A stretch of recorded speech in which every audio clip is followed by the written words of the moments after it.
Бас хақысы. Есте жоқ ескі заманда, есімі де есте қалмаған бір көпес болыпты. Оның асқан сұлу жалғыз қыз болған екен. Көпес те қызын жанындай жақсы көреді екен. Бірде сол қызын біреу алып кетті. Қайғыға батқан көпес көрші қолаңының бәрін шақырып алып, қызымды біреу алып кетіп, қайғы жұтып отырмын. Араларыңнан оны тауып әкелетіндей ержүрек адам табыла ма деп сұрайды. Алайда жиналғандардың арасынан ешкім батылданып шықпайды.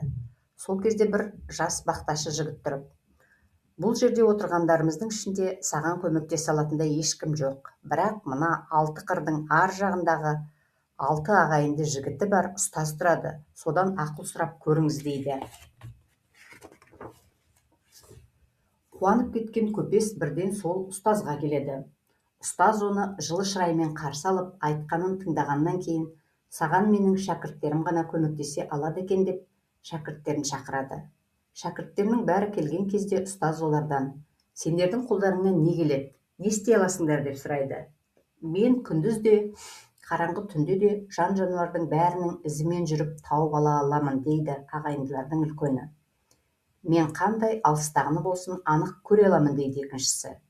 Үшіншісі: мен бөркіме мініп алып, қандай өзен көлдерден болсын кешіп өте аламын дейді.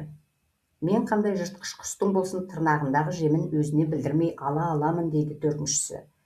Бесінші жігіт аспанда қосақтасып ұшып келе жатқан екі құстың ешқайсысын зақымдамастан атқан оғымен ажыратып жібере алатынын айтады.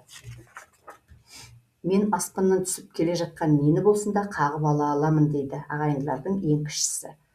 Жігіттердің сөздерін тыңдаған көпес: қызымды тауып құтқарып әкелгендеріңе ат басындай алтын беремін дейді. Содан ағайынды жігіттер қызды іздеуге аттанады. Орманға жеткен кезде үлкені бірде қыздың әкеткенінің ізін табады. Сол ізбен бәрі келе жатқанда орман сиреп, алдарынан ұшы-қиырсыз мидай дала шығады. Сол кезде ағайындылардың екіншісі қырағы көзімен төңіректі шолып, құз жартастың арасынан ағып жатқан өзенді көреді. Өзеннің арғы жағасында жартастың үстінде қызды бүріп ұстаған қалпы қонып отырған екі басты самұрықты көреді. Жігіттер жеделдетіп өзеннің жағасына келеді. Осы жерде үшінші жігіттің көмегі тиеді.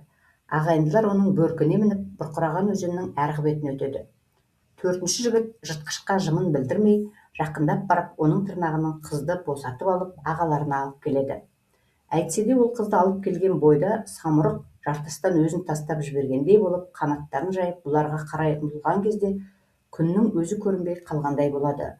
Абыржып қалған жігіттердің төбесінен айнала ұшқан самұрық қызды іліп алып, қайтадан көкке шаншыла көтеріліп, самғай жөнеледі.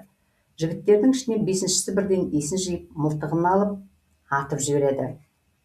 Самұрықтың тырнағынан босаған қыз төмен қарай құлдилай құлаған кезде жігіттердің ең кішісі қызды құлатпай қағып алады. Сол күні ержүрек ағайындылар қызды үйіне алып келеді.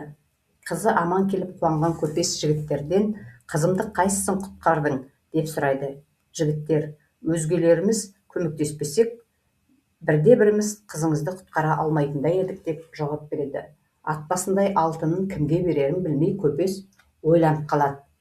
Сол кезде ағайындылардың үлкені тұрып: біздің бәріміз күшіміз бен өнерімізден аямадық, бірақ ат басындай алтыныңызды алуға бір-ақ адам лайық, ол біздің ұстазымыз, алтыныңызды соған беріңіз дейді. Көпес оның айтқанын орындайды.